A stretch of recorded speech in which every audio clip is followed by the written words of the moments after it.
Party తరఫున నిన్న 2024 ఎన్నికలకు మేనిఫెస్టో విడుదల చేయడం జరిగింది.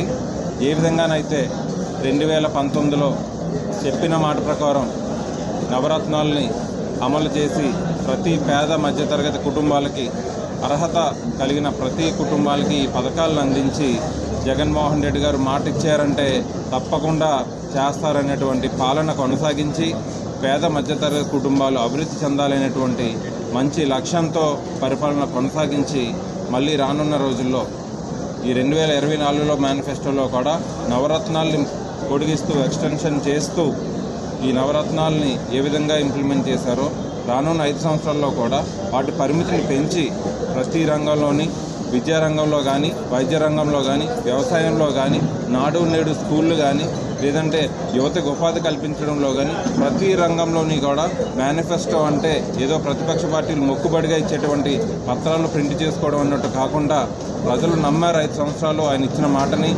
ఈ విధంగానైతే నమ్మారో మేనిఫెస్టోని ఇంప్లిమెంట్ చేయడానికి అనుగుణంగా ఉండేటువంటి హామీలు రిలీజ్ చేయడం జరిగింది.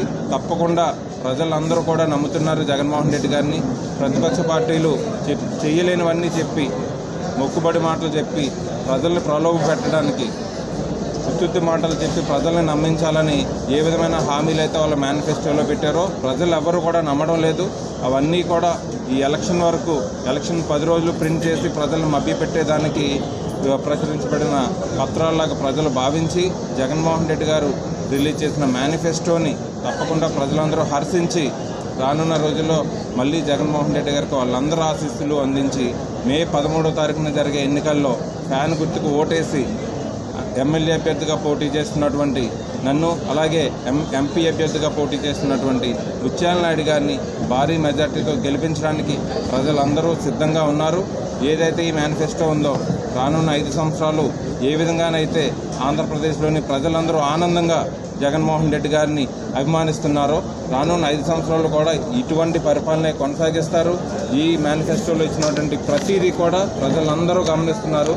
చేసిన పనులన్నీ కూడా చేసి చూపించి వాటికి ఎక్స్టెన్షన్గా 17 మెడికల్ కాలేజీలు కానీ, ఆరోగ్యశ్రీ పరిమితిని 25 లక్షలకు కానీ ఈ 3 సార్లు ముఖ్యమంత్రిగా చేసినటువంటి చంద్రబాబు నాయుడు గారు ఎన్నో అబద్ధపు హామీలు ఇచ్చి ఒక్క హామీ కూడా నెరవేర్చకుండా దాదాపు 600 హామీలు ఇచ్చి ఏ ఒక్క హామీ కూడా నెరవేర్చకుండా మళ్ళీ అబద్ధపు మాటలు చెప్పి 3-4 పార్టీలతో కలిసి వచ్చి జగన్మోహన్ రెడ్డి గారిని ఎదుర్కోవడానికి ఈరోజు రావడం జరుగుతుంది.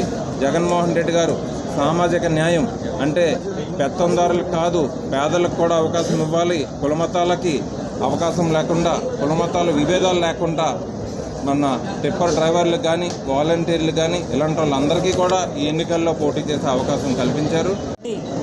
మేనిఫెస్టో అన్ని వర్గాల ప్రజల్ని ఎంతో ఆకట్టుకుందని ఇప్పటికే తన సుదీర్ఘ పాదయాత్రలో గడిచిన 5 సంవత్సరాల్లో ఏదైతే నవరత్నాల కార్యక్రమం ద్వారా హామీలన్నిటినీ కూడా నెరవేర్చినటువంటి ప్రభుత్వం వైఎస్ జగన్మోహన్ రెడ్డి గారి ప్రభుత్వం. మరి నవరత్నాలు